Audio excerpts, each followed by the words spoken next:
Başka. Değerli Türkmen TV takipçilerimiz, bugün sizlere çok önemli, güzel bir konuyu işleyeceğiz. Türkmen kültürüyle alakalı, Türkmenlerin geleneksel ve kültürel giysisiyle alakalı güzel bir program yapacağız inşallah.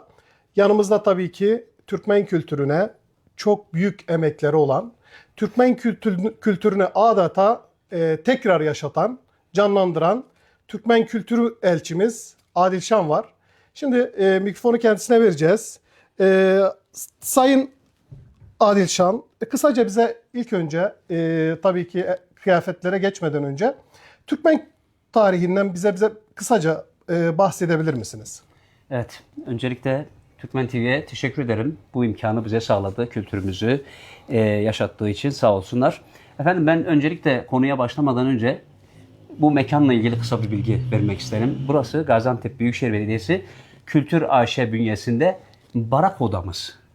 Buranın bu odayı kurduğumuzda bundan yaklaşık bir yıl önce buranın kurumunu ben yapmıştım. Bu odanın dekorunu, dizaynını beni görevlendirmişlerdi. Bu gördüğünüz odayı dizayn ettik. Tabii ben öncelikle bu imkanı bize veren Gaziantep Büyükşehir Belediyesi Kültür AŞ Genel Müdürü Halil İbrahim Yakar'a, Genel Müdür Yardımcısı Osman Kartal'a, onlara bir teşekkür ederim. Çünkü bu mekanı bize tahsis ettikleri için. Bizler de Türkmen TV ailesi olarak bizler de çok teşekkür ediyoruz kendilerine. Evet. Gerçekten çok önemli bir program inşallah. Bu gibi programların da arkasını getireceğiz inşallah. İnşallah. Şimdi Türkmenler biliyorsunuz yani Türkler 1071'de Anadolu'ya geldiklerinde Türkmenler de bu Anadolu'nun her yönüne yayıldılar. Suriye Türkmenleri özellikle Horasan bölgesinden Anadolu'ya daha sonradan geldiler. Yavuz Sultan Selim döneminde 1516'da Yavuz Sultan Selim biliyorsunuz Mercidabık zaferini kazandı ve ondan sonra 1519'dan sonra Türkmenler yavaş yavaş Rakka'ya yani Culap Çölü'ne iskan edildiler. Biliyorsunuz o bizim meşhur Feriz Bey'in 84 bin çadırlık bir iskanı var. O iskanda Türkmenler Rakka Çölü'ne iskana tabi tutuldular. Tabi o bölgede kaldılar ta ki 400 küsür yıl Osmanlı hakimiyetinde kaldı Suriye. Osmanlı bölgeden çekildikten sonra Türkmenler orada yetim, boynu bükük kaldı. Tabii bunun ceremesini çok çektik. Nitekim bu işte bugünkü konumuz Türkmen kültürünün kılık kıyafeti. Kılık kıyafet demişken yani kılık kıyafette bizler biliyorsunuz çok müzdariptik bu konuda. İşte asimile edilmeye çalışıldık. İşte gerek yerel kültürümüzü yaşatamadık. Dil yaşatamadık. O yüzden çok müzdariptik bu konuda. Kısaca tarihten bu şekilde bahsedersek bence konumuza yavaş yavaş geçelim. Çünkü süremiz kısa. Tabii ki Adil Bey siz yıllardır Türkmen kültürüyle alakalı bir sürü araştırma yaptınız, kitaplar yazdınız ve birçok konu hazırladınız. Ve özellikle Halep Türkmenleri ile alakalı yani köy köy tabiri caizse sizin tabirinizle pin girip Türkmen kültürüyle alakalı eskiden ne kalmışsa ortaya çıkardınız. Evet. Peki bu Türkmen kıyafeti, kültürel ya da geleneksel kıyafeti fikri nereden ortaya çıktı? Ya şimdi biz biliyorsunuz bu özellikle bu Suriye Savaşı'ndan sonra Türkiye'nin değişik vilayetlerinde etkinliklere çağrıldık. Yani dünyanın her tarafından etkinliklere gittik. Gittiğimiz yerde şu hep benim boynumu büküyordu. Yani herkes kendi milli kıyafetiyle, her ülke kendi milli kıyafetiyle geliyordu. Ben kot pantolonla ya da bir şeyle gidiyordum. Yani bir yöresel kıyafetimiz yok. Bu beni hep üzüyordu. Hani hep diyordum ya bunu bir gün illa yaparım, illa bir gün bunu yaparım. Daha sonra ben bundan yaklaşık 5-6 yıl önce Anılarla Suriye Türkmenleri diye bir sayfa kurdum Facebook üzerinden. Bu sayfada müthiş derecede bana hemşerilerim fotoğraflar gönderdiler. Hemen hemen yaklaşık bir 10.000 tane fotoğraf topladım bu sayfa üzerinden. Şimdi sayfalarda gelen fotoğraflarda baktığım zaman bizim o eski yöresel kıyafetlerimiz, ninelerimizin, işte dedelerimizin giydiği şalvarlar, bu zıbınlar üzerimizdeki şu anki giydiğimiz kıyafetlerden, fotoğraflardan gördükçe daha da beni bir heyecan sardı. Hani bunları bir gün olur bunu yaparım diye kendime bu içimde bir ukdeydi. Bugün bu ukdeyi yerine getirdim. Yani bu Allah'a şükür bunu yerine getirdik şimdilik. Bu başlangıç. Tabii bu sadece şu an Halep yöresini tanıtıyoruz. Bu üzerimizdeki giydiğimiz, kızlarımızın giydiği, bizim giydiklerimiz daha çok Halep yöresi. Tabii bunun Bayırbucak yöresini de araştırdık. Yani Bayırbucak yöresinde de bir takım materyallere ulaştım. Ama kendi yöremizde özellikle ben bu Suriye Türkmen, Çoban Bey Türkmen köylerini arşivleme projesi esnasında yaklaşık 40 tane köyümüz var Çoban Bey'in. Bu köylerin hepsini arşivlediğimde işte o ninelerin, o teyzelerin çeyiz sandıklarını, işte genç kızlarımızın o ganevi işlemelerini, o mintanlarını, o fistanlarını, hele hele de şu gümüşlü fermelere sanki ben giyecekmiş gibi seviniyordum onları bulunca. Ya sanki bir tarihi eser bulmuştum. Bunları bir gün çoğaltırız diye yöreden kimi teyzelerden bunu ödünç aldım. Kimi teyzelerden ufak bir şeyden onu satın aldım. Hani bunlar ileride biz bunları çoğaltacağız. Bunlardan işte gençlerimize folklor ekibi yapacağız. Yarın bunu genç kızlarımıza, yeni nesillere giydirelim diye bu araştırmalarım esnasında bunlardan toparladık. Tabii ki değerli sanatçımız, şimdi bu Türkmenler için aslında yeni bir deneyim. Yani burada rengarenk elbiseler var. Bizim takipçilerimiz de aslında çok merak ediyorlardı. Yani bize özelden mesaj atanlar vardı, iletişime geçenler vardı arkadaşlarla. Hatta nereden bunları temin edebiliriz falan diye şimdiden heyecanlandılar. Yani böyle bir şey gördüklerinde. Evet. Yani sizin de bahsettiğiniz gibi aslında özellikle işte bu devrik rejimden sonra yapılan faaliyetlerde işte şey tartışması başladı. İşte Türkmenler çağrılıyor, çağrılmıyor falan. Sonra asıl şeye siz dikkat çektiniz. Dediniz ki bunu bu yapılsa bile işte elimizde bizim hazırlık var mı? Yani önemli olan hazır olmamız. Hazır olduktan sonra bize aslında Davet asıl geldiğinde en azından söz biz doğar hazır olalım. yani. Evet. Peki diğer bölgelerle alakalı. Şimdi burada Halep bölgesine daha çok yakın dediniz. Barak'a da yakın bir şey Ona çıkmış gelmeden sanki. önce müsaade edin şunu hemen vurgulamak isterim. Tabii, buyurun. Biliyorsunuz Halep özgürleştikten sonra, Şam özgürleştikten sonra Şam'da birçok etkinlikler oldu. Biliyorsunuz orada Dürzileri, Alevisi, Kürdü, Çerkezi, herkes hep etnik kökenden insanlar orada kendi kültürlerini yansıttı, kendi folklorunu yansıttı, kendi kılık kıyafetiyle. Gene biz yoktuk. Ya bu en çok beni üzmüştü. Çünkü ben bir kültür insanı olarak bundan çok müzdariptim. Bununla ilgili bütün işte kurumlarımıza, derneklerimize başvurdum. Hani şimdi belki birileri çıkacak diyecek ki ya bize gelmedi. Hepsine gittim. Gelin şunu dikelim, gelin şu folklor ekibi kuralım, gelin bunun Sözünüzü keseceğim. Yani gitmediğiniz ya da gözden kaçan bir yer varsa bu programı izledikten sonra yine sanatçımıza ulaşabilirsiniz. Daha yolun başındayız bu arada. Tabii. Bu Halep yöresine ait. Biraz sonra yine bahsedeceğiz. Şimdi bundan çok müzdariptik. En son Halep alındığında Halep Kalesi'nin biliyorsunuz açılışı oldu. O açılışta da yine biz Suriye Türkmenleri katılmadık. Bundan yine ben çok üzgündüm. Hatta bununla ilgili o şeyde daha da çok hızlandırdık. Dedik ki bir an önce biz bunu artık yapalım diye çalmadık, kapı kalmadı. Ondan sonra baktık kurumlarımızdan, derneklerimizden bu konuda bize bir fayda çıkmadı.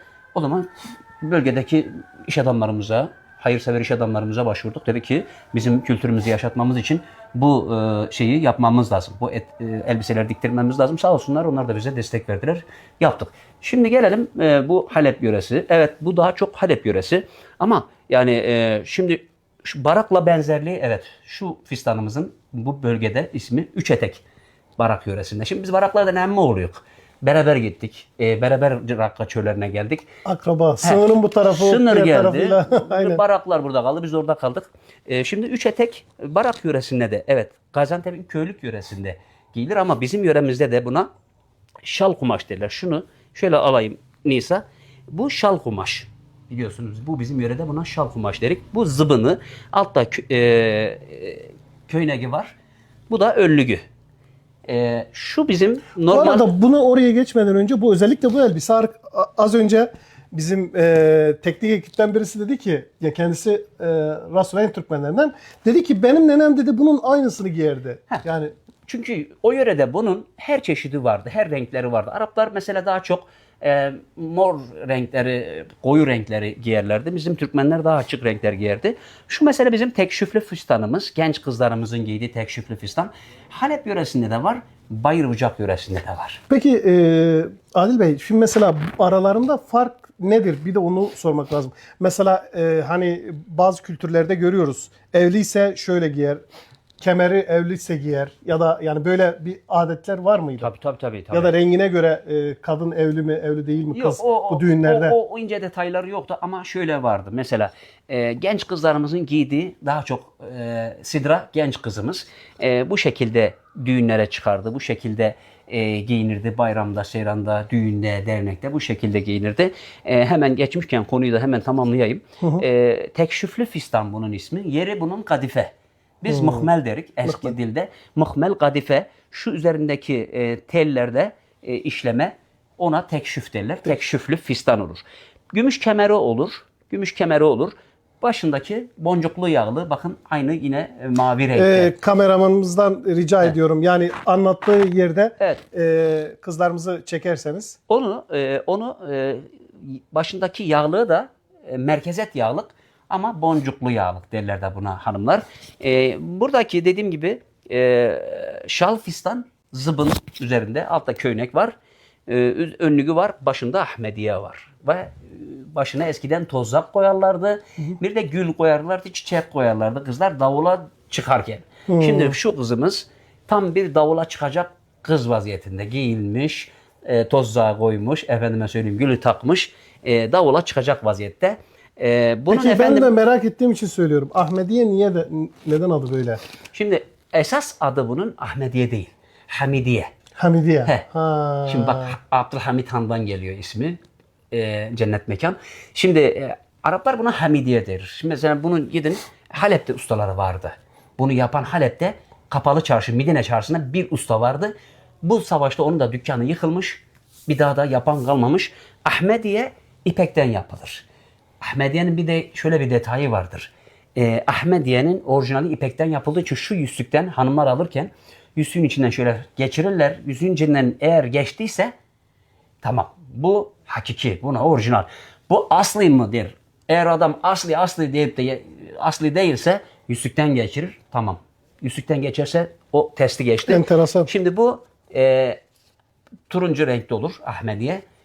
Poşur çeşitlerimizde Ahmediye var. Behremiye var. Altuniye var. Şimdi şu da altuniye poşu. Kızımızın kuşağı altuniye poşu. Şimdi kimisi haline göre, vaktine göre yani gümüş kemeri varsa gümüş kemer takar. Kimi genç kızlarımız da altuniye poşu takarlardı. Altuniye poşu hem kuşak niyetine hem de başa takılırdı. Biz bugün buraya kuşak olarak taktık. Başa çiçek daha ön plana çıksın, baş bağlamamız ön plana çıksın diye koymadık. Ama fotoğraflarda şimdi yayında geçirirseniz eski fotoğraflarımız var. Tabii arkadaşlar şey yapacak onları seyircilerle, takipçilerimizle paylaşıyor. Bir de biz bunları yani öyle rastgele yapmadık. Dediğim gibi Ayşe Deze'nin sandığından bir parçasını aldık. Zaman Deze'nin gittik çıkınından bir başka bir parçasını aldık. Böyle toparladık. En son bunların gittik kumaşlarını tedarik ettik ve biçmeye başladık. Gelelim şimdi bu tarafa. Bizim esas yöreselimiz yani Halep yöresinin esas yöreseli Gümüşlü Fermene. Gümüşlü Fermene işte az önce sordun ya zenginlik. Bu ilk yanımızda oturan. Zenginlik alameti, efendim fakirlik, fakir geline çuha fermene giydirirlerdi. Mesela şu tekşifli fistandan yaptırmışsa üstüne de bir de çuha fermene koymuşsa, çuha fermeneyi de geçirirseniz fotoğrafları vermiştim. Çuha fermene fakir gelinler daha çok giyerdi ama zengin gelinler gümüşlü fermene. Şimdi Nura kızımız isterse burayı kendisi anlatsın. Onu ben konuyu tabii ki çok iyi şey yapmıştım. Nura anlatırsa Nura'dan dinleyelim. Nura bu arada bizim emmemiz kızı. Çörten köyünden kendisi. Öncelikle merhabalar, iyi akşamlar herkese. İsmim Nura, Suriye Halep Türkmeniyim. Üzerimde görmüş olduğunuz bu kıyafet geçmişten günümüze kültürümüzü yansıtan çok özel parçalardan oluşmakta. Üzerindekiler hakiki gümüş ama. Evet. Bunlar hakiki. Hakiki bu. Yarım kilo. Öyle. Üzerimdeki gümüşlü fermene oluyor. Üzerindeki işlemeler ve gümüş detayları bu kıyafetin en dikkat çekici parçasını oluşturuyor. İç kısmında ise tekşifli fistan bulunuyor. Bu da kıyafete zarif bir bütünlük sağlıyor. Tabii buradaki gümüş işlemeler en az yarım kilo bu arada işleniyor. Maddi durumu iyi olan ailelerimiz en az yarım kilo, daha fazlası da işletilebiliyor ailenin maddi durumuna göre. Farklı renkler oluyor mu? Damadın zenginliğine göre. Yani şimdi Damat bunu bey- baba kız tarafı yapmaz. Oğlan tarafı ne kadar başlık vermiş o dönemin şartlarında. İşte demişler ki 5 çüt bilezik, 1 metre zincir alınacak. İşte ya fistanı da ben 1 kilo gümüşleteyim kendinin. Kız güzelse ki kızımız güzel. 1 kilo gümüşlettim bak kendine şimdi. Ailenin, Maşallah. evet, damat bey tarafının ailenin maddi durumuna göre bu işletiliyor. He.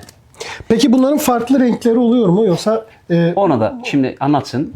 Kemerini falan da anlatsın. Evet, burada yine bir gümüş kemerini görüyorsunuz. Bu Detayı hem bir- alırsan onu. bir kemeri gösterirseniz? hem bir gümüş kemer olarak kullanılıyor, hem bir süs olarak hem de kıyafeti tamamlayan bir aksesuar olarak kullanılıyor. Yine aynı zamanda farklı renkleri de giyilebiliyor. Bu tabii ki damat bey tarafının, yani erkek tarafının ve kızın tercihine göre farklı renklerde giyilebiliyor. Hangi renkleri Tek- var? Evet, tek bir renk tercih edilmiyor. Burada gördüğünüz bordo rengi, yine arkadaşındaki koyu kırmızı bir renk var. Yeşili Yeşil, kullanılırdı. farklı renklerde de tercihe göre değişiklik gösterebiliyor. Evet. Ama şeyi de bir anlat. Ah ben yenge de bir anlat. Evet. Baş bağlama kısmına gelecek olursak üzerindeki Hamediye olarak Eskiden geçiyor. Hamidiye'ydi. Evet. Biz Ahmediye eskiden bilirdik. Hamediye olarak geçiyor. Bu bağlama şekline de irva bağlama modeli deniyor. Herva. Arapçası erva. Erva. Bizim dilden söyleyeyim. Bu baş bağlamaya erva derler. Eski hanımlar, eski nenelerimiz bilir. Ben hatta bu ervayı bağlamak için kaç tane nenenin yanına gittim. Şu ervayı bağır getinir. Ancak bu kadar yapabildik. Artık az bir çoğa saysınlar. Aynen. Diğer tür bağlama da normalde saçlar biraz şuradan görünüyor. Erva'nın farkı saçın hiç görünmemesi. İşte bizim şimdi Türkmenler tesettüre önem Aynen verdiğimiz için öyle. bakın ne güzel. Çünkü tesettür anlamına geliyor zaten Erva Zaten Arapçada. tesettür. Kızlarımızın bakın sirli sitirli giyinmesi, bizim dilde söyleyeyim. Sirli Aynen. sitirli yani edepli giyinmesi. Uzun elbise. Bakın bol kumaşlar, bol şeylerle. Bitirsek. Bitti mi? Evet, Senin bitti mi? söyleyeceklerim bu kadar. Yüreğine sağlık. Teşekkür Kızımız Çörten köyünden bugün bizi kırmadı. Ben giymek istiyorum dedi. Yöresel kıyafetimizin giymek istiyorum dedi. Biz de giydirdik. Şimdi gelelim kırmızıya. Şimdi bu Katkılarınız için kırmızıyı, teşekkürler. Sağ olun. kırmızıyı ben anlatayım isterseniz. Bu kırmızıyı sıfırdan biçtirdik. İşte bu gümüş. Üzerindeki altın mı bu arada? Altın olsa ben burada tuturum. Şimdi eskiden bakın onun ismini şimdi kızımız onu unuttu. Normalde onlara gazi altınlar derik bizler. Buna gaziler derik. Kadınlarımıza, gelinlerimize. Mesela adam çok zengin. Mesela şimdi bu kızımızı alacak adam çok zengin. Üzerinde bak 1 kiloya yakın gümüşü var. Renkler falan her şey. 16 tane de gazisi var. Başında Başında da da, bir yerde aynen. gazisi var. Bunlar tabii ki şimdiki sahte altın ama eskiden Nereden bunun gerçek altın. buldunuz bunları? Nasıl buldunuz? Yani o süreci de konuşacağız. O süreci sorun geldiğinde anlatayım da ben şunu bitireyim. Baş bağlanması yine erva bağlama. Bu boncukları da aynı fistanın renginde yaptırdım. O görmüş olduğunuz sıfırdan yapıldı. Ama Nura'nın üzerindeki hemen hemen 55 yıllık bir gelinimizin fistanı, gümüşlü fistanı. Orijinal. Gümüşlü orijinal, her şeyi orijinal. Kadifesi eski. Gümüşleri yarım kilo. Kemeri de gümüş. Zinciri de altın. Başındaki şey de Ahmediye de gerçek. Denemesi beleş. Yüzükten geçirebilirik yani.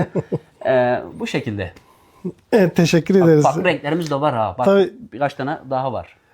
Tabii zamanı da iyi kullanmak için Evet. biraz da kızlarımızdan konuştuk. Biraz da erkeklerin kıyafetlerini aslında Evet. geçelim. Bak şimdi kızlar aslında bizde hanımlarımızın yöreseli daha zengin. Öyle. Bizde sadece bak gördün ha bir çalvar taktım, bir gömlek taktım, kutlu kumaş. Sen de bir zıbın giydin, hemen bir ceket taktın, bitti. Yani. Ama kızlarımızda detay çok. Zaten beni cezbeden o oldu. O sandıklardan. Ya bulunmuş. erkekler eskiden işte bunu giyip hemen işe. He.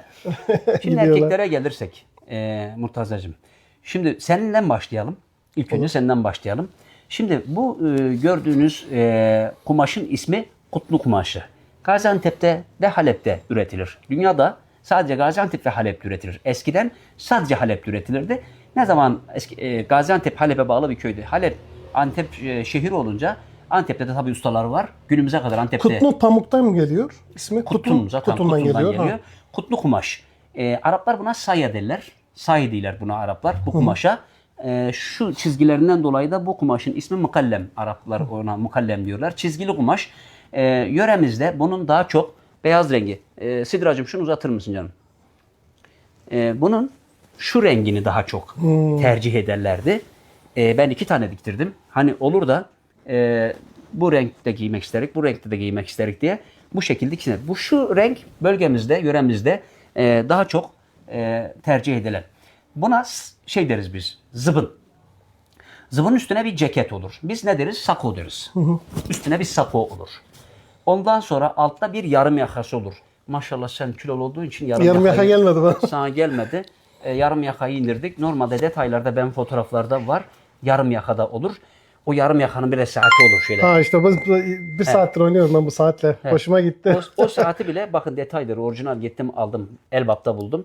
O saati de şuradan cepkenin cebine koyar. Yani benim şuradaki cebime şu şekilde Aynen koyar. o şey olmadığı için. Yine kuşağı altuniye poşu. Altuniye poşu yine orijinal altuniye poşu. Yarım yaka sana gelmediği için yarım yakayı sana giydirmedik. Normalde yarım yaka da isteyen giyer. Abi tamam İsteyen kilo yarım, vereceğim tamam. İsteyen yarım yakasız giyer, isteyen yarım yakalı giyer. Şimdi biz burada tabii bulunduğumuz ortam, ondan sonra işte adam kilolu gelmediği için giydirmedik. Normalde giyer. Bak ben ne kadar zayıfım geldi. Şimdi baş bağlama bizde bu baş bağlama yani normalde eskiden fesle giyilirdi. Ama günümüzde artık fes giyen kalmadı. Köylerde de fes giyen çok azdı. Bayırbucak'ta bakın fes giyen çok. Güneş biraz daha sert olduğu için. Güneşin belki sert onu- olduğu için, insanlar çiftçi olduğu için tüçte gidiyor, tarlaya gidiyor. Baş bağlamak şekli bu. Bürüm koyarlardı eskiden. Yani bürüm bizim kültürümüzde normalde yok, Arap kültürü. Biz o yüzden baş Bu bağlamamızı bir de bu şekilde. serin tutuyor. Ben de çok takıp böyle çüt sürmeye gittim. Daha Evet. şeye gittim yani. Bu şekilde baş bağlanır. Altuniye poşu, zıbın, kutlu zıbın, ceket, sako. Bu şekilde bitti. Bir de senin şalvarının detayı var. Şalvarın çok önemli. Şöyle Evet. şunu şalvarın şuradan altında şeyini var. Bağlaması var buna. Hasa derler bu kumaşa. Tamam mı? Bağlamalı hasa şalvar bunun ismi de. Benimkine geçelim. Benimki de sıradan bildiğiniz bir şalvar. Buna Gaziantep yöresinde friko şalvar diyorlar ama bizim yöremizde normalde eskiden dedelerimizin, atalarımızın giydiği şalvar. Üzerinde kutlu kumaştan bir gömleği olur. Şimdi bu yayından önce bunun reklamını yaptık, paylaşımlarını yaptık ya. Yorumlara ben bakıyorum. Yani işte gençler, yeni nesil gençler bilmediği için ya bunu bizim yörede kim giymiş? Ya işte eskiden giyerlerdi. Bakın bundan Zaten adı geleneksel arkadaşlar. Geleneksel kıyafet. ben o yani yorumların hepsini takip ettim. Hani biz bunları görmedik hiç. Ya zaten görmediğiniz için biz şu an göstermeye çalışıyoruz. Yani bundan 50 sene önce, bakın hiç uzağa gitmeyin. 50 sene önce bölgede her köyde hemen hemen 3-5 tane görürlerdi. Benim amcam 20 sene önce. Sen 20 bilirsin. sene rahmetli 20, oldu. 25 sene. Emmin bunun aynısını bizzat aynısını öldüğü güne kadar giydi. Şeyde yani şalvarlı her yörede giyilir. Ama 100 yıl önce bütün bölge bundan giyerdi. Yani Arabı da, Kürdü de, Türkü de bu zıbını giyerdi, bu şalvarı giyerdi, bu gömlekleri Bir de aralarındaki fark ben yani biraz araştırma yaptım. Bu biraz daha yani ata bindiğinde biraz daha rahat hareket ediyorsun Tabii. işte güçte. Bunlar biraz daha hani yaşlı insanlar Şimdi- şey yapıyor yani temsil Aynen. ediyor. Biz mesela ayaklarımıza Yemeni giyerdik. Biz Yemeni giyiyoruz. Bayırbucak'ta Yemeni erik diyorlar mesela. Biz de Yemeni. Ondan sonra Onların benim- fotoğrafları vardı değil Var. mi? Yine arkadaşlar benim oradan kuşağım, şey yapsınlar. benim kuşağım çuha. Çuha. Mesela sırmalı aba giyerler. Bayırbucaklılar sırmalı aba giyerler. Hani araya Bayırbucak'ı da sıkıştırıyorum çünkü Bayırbucak'la ilgili araştırdık. Onlar sırma aba giyerler. Biz de yarım yaka giyer ya da bunun üzerine de saplı giyerdi. Şu an ben bu bir folklor ekibi olur. İleride folklor ekibi için daha rahat olsun, daha rahat hareket etsinler diye şalvar, gömlek, çuha, kuşak ve yarım yaka yaptım. Başıma ben bir şey bağlamadım. İsteyen bağlardı, isteyen bağlanmayabilir. Bu şekilde de bağlanırdı. Bunlar da bu kadar. Peki az önce şeylerden biraz süreçle ilgili konuşmanızı isteyeceğim. Yani o süreç gerçekten de ben sizi takip ettiğim için yani biraz sancılı bir süreç, zorlu bir süreç. Yani kolay değil böyle bir sorumluluğun altına girmek gerçekten. Yani bu süreçten biraz bahsedebilir misiniz bize? Zorluklarından özellikle. Ya demiş girdiğime pişmanım bin pişmanım demiş ya, ama ortaya bile güzellikler çıkınca inan şu kızların üzerinde gördüğüm gibi ne güzel, şöyle bakayım bayram şekeri gibi. Eskiden kızlar davula halaya çıkardı, giyinir kuşanırlardı, şöyle bakardım bayram şekeri gibi derlerdi bizim orada, böyle derlerdi, şekilli şekilli renkli renkli giyindiklerinde. Bu güzellikleri görünce inanın rahatladım. İyi ki de yapmışım bu işi dedim. Şimdi zorluklarına gelelim. Tabii ki bu işe girmek kolay değil. Yani bunun elinde bir numunesi yoktur. Bu numuneleri tek tek parça parça köylerden dolaşmışım. Bazı köye gitmişim 2 defa 3 defa, yok bu bağlamdan teberrük kaldı veremem deyip de Fotoğraflarını alıyordum. Yok yalvarıyorum ya, bunu biçip geri getireceğim. Yok bu bağlamdan teberrük kaldı vermem diyordu. Mesela 2 defa 3 defa gidip araya torpil koyup başka bir derneğe gönderdik. Aman sadece ödünç versin geri getireceğiz. Bu şekilde bunlardan her birinden birer numune bulduk. Mesela şu gördüğün şeyi yalvar yakar aldık. Çünkü orijinal her şeyi vermiyor. Onu bu şekilde aldık. Daha sonra bunların kumaşlarını bulamadım. Mesela bu kadifelerden kalmadı. Ta gittim Halep'te hanları bütün gezdim. Halep'in eski hanlarının hepsini gezdim. Halep'te bir handa buldum. Kırmızının şeyli kumaşını buldum. Şu zaten eski. Bunları zaten yeni diktirmiştim. Kumaşlarını bulmak biraz zorlandı. Şu kumaşı mesela Halep'teki bir ustada buldum. Antep'te aslında var, yapılan ustalar var. Ben Halep'ten buldum gittim. Orijinal olsun ya. Halep'e gittim. Urfa'ya gittim. Kilis'ten gittim. Yemenleri aldım. Mesela altınları gidip ta Kilis'te buldum. Mesela o takıları. Kızımızın üzerindeki aksesuarların hepsini gidip İstanbul'da Kapalı Çarşı'da adım adım tek tek dükkan dükkan gezip bulduk. Tabii bu süreç 6 ay sürdü. 6 ay sürerken ciddi bir külfet. Yani bu öyle bir 3-5 kuruşa yapılacak şey değil. Mesela şu kızımızın üzerindeki fistanın kalıbı, onun kalıbını yaptırmak, onun üzerindeki tekşiflerinin modelini çizdirmek, bilgisayar ortamında çizdirip onu CD'ye aktarıp onu makineye verip de yaptırması bir külfet. Yani çok ciddi masraflar gitti. Ondan sonra bunun dikimi işte yok tutmadı, yok bol oldu, yok dar oldu. Bu zorlukları. Gelelim onun bir de maddi yönüne. Yani maddi yönü zaten sorma. Çok yorulmuştum. İlk önce birkaç iş adamımız sağ olsun destek oldular. Bir yerde tıkandım, kaldım. Yapamıyorum. Bir kere de işin içine girdik. Girdik, pişman olduk. Şimdi tamamlayamıyoruz. Sağ olsun bölgemizde iş adamlarımız, birazdan onlara teşekkür edeceğiz bol bol. Beni yarı yolda bırakmadılar. Tamamladılar. Dediler ki ne gerekirse biz yapalım, sağ olsunlar. Yaptılar. Bu şekilde ortaya çıktı. Tam 5,5 ay ile 6 ay arası bir zaman gitti buna. Peki az önce dediniz yani şimdi şu anda tam folklor ekibi yok. Bunlar numune olarak. Evet. Peki bunun yine yani ileriki süreçte işte folklor ekibi için ya da kültürel bir ekip kurmak için böyle bir çalışmanız var mı? Yoksa? Evet. Şimdi onunla ilgili ilk önce dedik biz halhazırda bizim milli kıyafetlerimizin dediğim gibi sandıklarda, bohçalardan toparladık, gün yüzüne çıkarttık.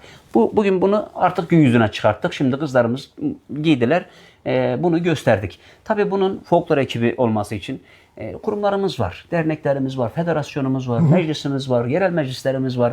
Bakın Çoban Bey, ondan sonra Cerablus, Gandura belediyeleri, yerel meclisleri bizde, Türkmenler'de.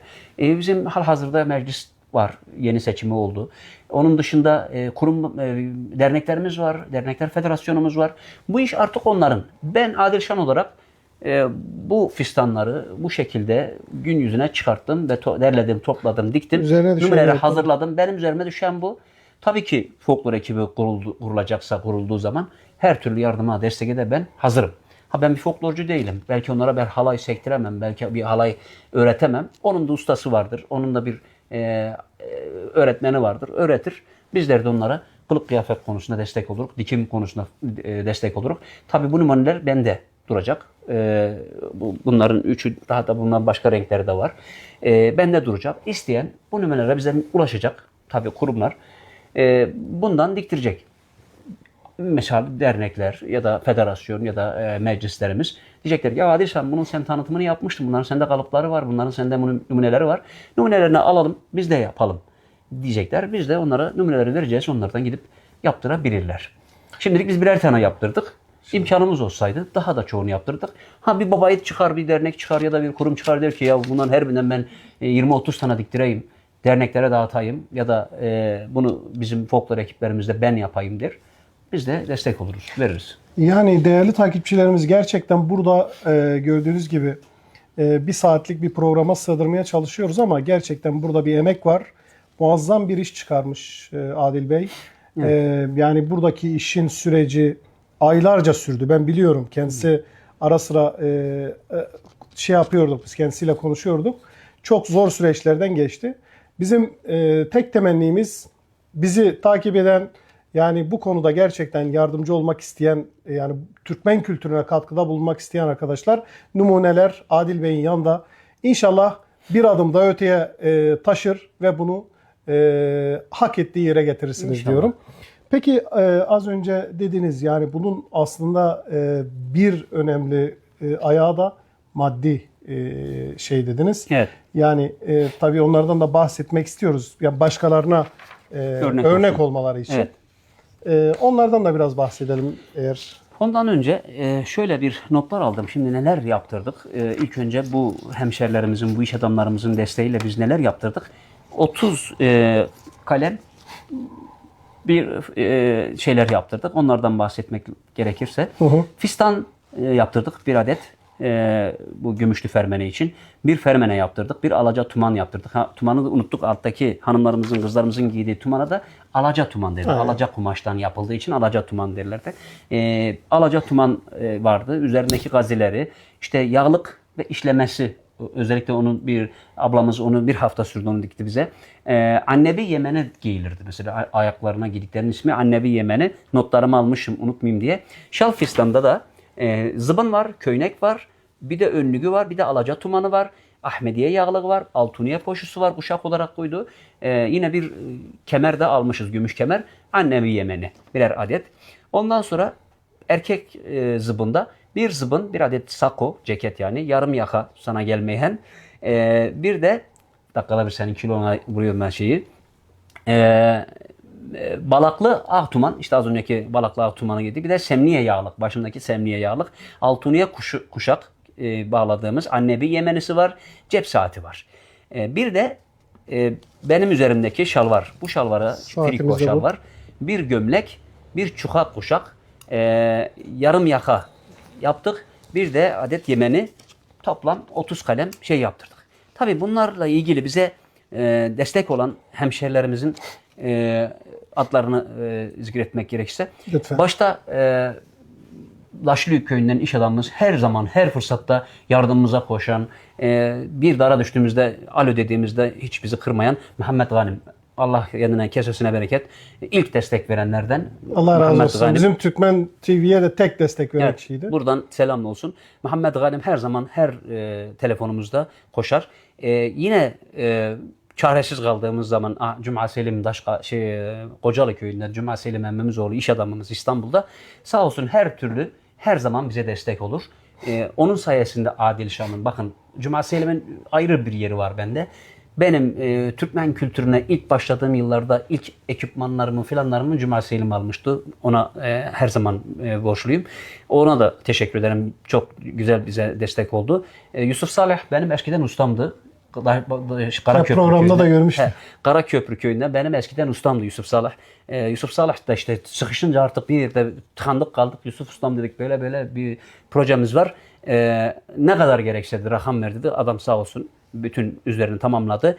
Yine bu projeye ilk başladığımızda, fikir alışverişinde başladığımızda ilk önce bize fikir alışverişinde Murat Alu, Semir Alu'nun oğlu Kalsa köyünden sağ olsun o bu ilklerinde bu Halep'in kalenin açılışında çok çabaladı. Oraya bir ekip hazırlayamadık. Sonra bunu karar verdiğimizde ilk maddi manevi destek veren ve dimdik ayakta yanımda duran Allah Murat razı Alo'ya olsun. teşekkür ederim. Ömer Veyso, Kerpiçli'den yine bir iş adamımız, Kerpiçli köyünden. Kendisi İstanbul'da diş hastanesi var. O da sağ olsun yine bize bu konuda yardımcı oldu. Son olarak bize Abdurrahman Mustafa, geçmiş dönem geçici hükümet başkanımız Abdurrahman Mustafa. Şu andaki meclis başkanı. Aynen. Sağ olsun o da bize ciddi manada destek oldu. Allah ona da razı olsun diyorum. Kesesine bereket. Muhittin Türkmen, Kersenli köyünden. O da İstanbul'da mağazası var. Ayakkabı mağazası var. O da Tesadüf İstanbul'da bu şu kumaşı geziyorum. Denk geldik. Ya dedi ne geziyorsun? Kumaş dedi gel ben sana bir yere götüreyim dedi. Aldı beni bir yerlere götürdü sağ olsun orada kumaşı bulduk. Yaptırmam dedi. Ben alacağım bu benden olsun dedi. Sağ olsun o da bize bu kumaşlarımızı aldı. Ona da teşekkür ederim ve ismini sayamadığımız maddi manevi bize de bunlar bize maddi manevi destek verenler. Tabii bu perdenin arkasında bize dikiş diken ablalarımız Nezih abla mesela çok kahrımı çekti. Her saat başında bir şey atıyorum. Abla hele bak şu gaziler olmuş mu? Yok bu olmamış. Şurası sergi olmuş. Şurası olmuş. Nezih ablaya çok teşekkür ederim. Emmim kızı. Ondan sonra Gülnaz hocamıza teşekkür ederim. Bunların dikiminde bayağı bir çaba sarf etti. Mehmet Yıldız Hoca'ya teşekkür ederim. Yok Mehmet Ceylan pardon. Mehmet Ceylan Yesemek kostüm sağ olsun ciddi bir şekilde çalıştı üzerinde. Özellikle Gümüşlü Fermene'de. Geri kalanları işte Bapta Daşkapılı Ali Terzi Ali o sağ olsun bize şunun özellikle bu şeyini bulamadık, ustasını bulamadık. Yani zıbın dikecek usta hiç kalmamıştı. Baptın bir ucundan bir ucuna gittim bulamadım. Ali dedi bir usta vardı dedi, diker yaşlı bir usta. O yaşlı ustanın yanına gittik sağ olsun. O da bize bu şekilde yardımcı olmuştu. Yani bize yardım edenlerden Allah razı olsun diyorum. Yani biz gerçekten de Türkmen TV ekibi olarak da yani Türkmenler bütün size çok Evet. var yani teşekkür ediyoruz gerçekten. Muazzam bir iş çıkarmışsınız. İnşallah yani bu gibi programlarla ileriki süreçte de devam edeceğiz. İnşallah birileri çıkar, sahip çıkar ve bu işi bir adım daha öteye götürür, destek olur diye düşünüyorum. Yani artık zaman kalmadı. Yani bir yerden sonra sadece numune yetmiyor. Evet. Eğer ki bunları insanlara göstermek istiyorsak, Türkmen kültürünü yansıtmak istiyorsak Doktor ekip olmamız lazım. bir adım daha ileriye gitmemiz lazım. Buradan da yani gerçekten destekleri bekliyoruz bu projeye diyelim. Peki son sözlerinizi almadan önce eklemek istediğiniz bir şey var mı? Ben çünkü bu çalışma ile ilgili genç nesillere ne mesaj vermek istiyorsunuz onu da duymak istiyorum. Gençlere kültürlerine, özlerine sahip çıkmalarını isterim. Bu kıyafetler sadece dikilip de bir tarafta benim sandıkta gene kalmasın istiyorum. Yani ben o köylerde onu sandıklardan onu alırken bir hazine bulmuş gibi sevinmiştim. Genç kızlarımız o cicili bicili şey giyeceklerine şu bizim tabirle sirli sitirli bu edepli kıyafetlerimizi giysinler. Yine eskisi gibi düğünlere, davullara. Çok güzel ya. Çok yakışmış gerçekten. Düğünlere, davullara bu şekilde çıksınlar. Yani görük salon düğünlerine maalesef. Yani bir kadına, bir kıza, Türkmen kızına bir asalet veriyor şu kıyafetler. Bakın şu asalete, kızlardaki asalete. Kesinlikle. Bunlara sahip çıksınlar. Bu kültürü üzerlerinde taşısınlar istiyorum. Yani gelecek nesillere bunları, genç nesillere bunları aktarmak isterim. Onun dışında sonra eklemek istediğim yani Türkmen kültürüne biz bunca gündür yılmadan, usanmadan gece demedik, gündüz demedik, koşturduk. Tabii 3 tane kitap yazdık. 3 tane albüm yaptık. 1000'e yakın eser ürettik, video ürettik. Şiirler yazdık. Tabii yılmadık. Daha da devam edeceğiz. İnşallah el birliğiyle bu kültürü daha yukarılara, daha üstlere taşıyacağız. Yurt dışı, yurt içi, Türkiye'nin 81 vilayetinde Suriye Türkmenlerini tanıtma fırsatımız oldu. Suriye Türkmenlerinin kültürünü tanıtma fırsatımız oldu. İnşallah bundan sonraki süreçte kendi öz milli kıyafetlerimizle tanıtmak isteriz. Yani değerli takipçilerimiz gerçekten Adilşan sürekli zaten ilklere kendisi imza atıyor. Özellikle Türkmen kültürü alanında yine çağ açtı. Yani hem bu programımız bir dönüm noktası hem kendisinin bu konuda bir adım attığı inşallah bunun arkasında gelmesini temenni ediyoruz tekrar. Ben hem Adilşan'a hem değerli eşlerine hem buradaki kızlarımıza ve arkada kuliste çalışan ekibimize hepsine teşekkür ediyorum. Ve bütün takipçilerimize de teşekkür ediyoruz. Ben yine eklerim sözünü kestim kusura bakma. Estağfurullah. Yine ben Gaziantep Büyükşehir Belediyesi Kültür AŞ Genel Müdürü Halil İbrahim Yakar'a, Genel Müdür Yardımcısı Osman Kartal'a teşekkür ederim. Burası hemen Bey Mahallesi'nde, Balıklı Durağı'nın karşısındaki Bey Mahallesi Eyüboğlu Camii'nin hemen karşısı çaprazında, köşede. Burası belediye tarafından işletiliyor. Yani Kültür AŞ tarafından işletiliyor. Dileyen buraya gelebilir, acı kahve içebilir, çay içebilir, kahve içebilir.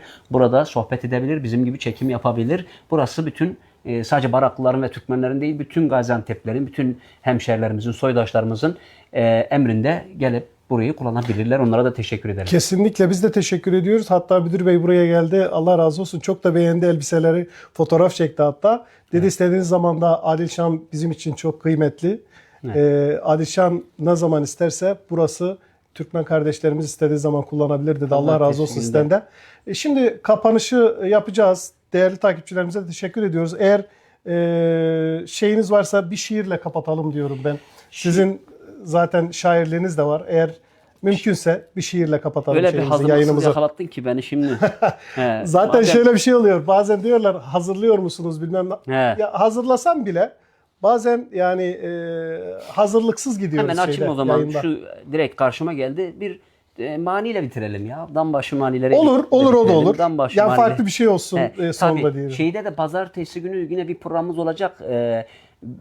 Benim biliyorsunuz o Celaliye tabloları ve Halil Gören'in bizim yöremizde bir proje yaptık. Kesinlikle. Halil Onda... Gören'le birkaç gün sonra onunla paylaşım yapılacak. Pazartesi günü sanırım. Onun da canlı İnşallah. yayın olacak inşallah. Şarj bitti. Ne yapacağız şimdi? Irmakların coşar, dereler çağlar. Baharda dağların yeşili bağlar. Yorulmaz yiğidin düşman kovalar. Avcıların kol kol gezer Türkiye'm. Tarlanda açılır gelincik gülü. Kimimiz nişanlı, kimimiz evli. Gerekirse eğer kefen giymeli. Senin için, senin için Türkiye'm. Savaşan şahinler semayı bekler. Ürüyüp duruyor her gün köpekler. Mehmetçik uyumaz nöbette bekler. İklim iklim, hudut hudut Türkiye'm. Ağaçların çiçek açar bozkırda. Bin Mehmet'im feda olsun bu yurda. Bekliyorum tüfek elde sınırda. Hasret hasret kavrularak Türkiye. Sorsam seni uçan kuştan martıdan. Denizlerin sarmış seni ta üç koldan. Zaman akmış, tarih geçmiş bu yoldan. Süngü süngü, mızrak mızrak Türkiye. Irmakların büklüm büklüm bükülür. Kayalardan berrak sular dökülür. Kötülükler birer birer sökülür. Kazma ile, kürek ile, tüfek ile Türkiye. Doyum olmaz bahar mayasına. Selam olsun kızanına kızına. Dokununca Adilşan'ın sazına. Türkü türkü söylenirsin Türkiye. Allah razı olsun. Teşekkür ederiz. Eyvallah. Bütün takipçilerimize teşekkür ediyoruz. Başka bir bölümde inşallah görüşmek üzere diyorum. Esen kalın.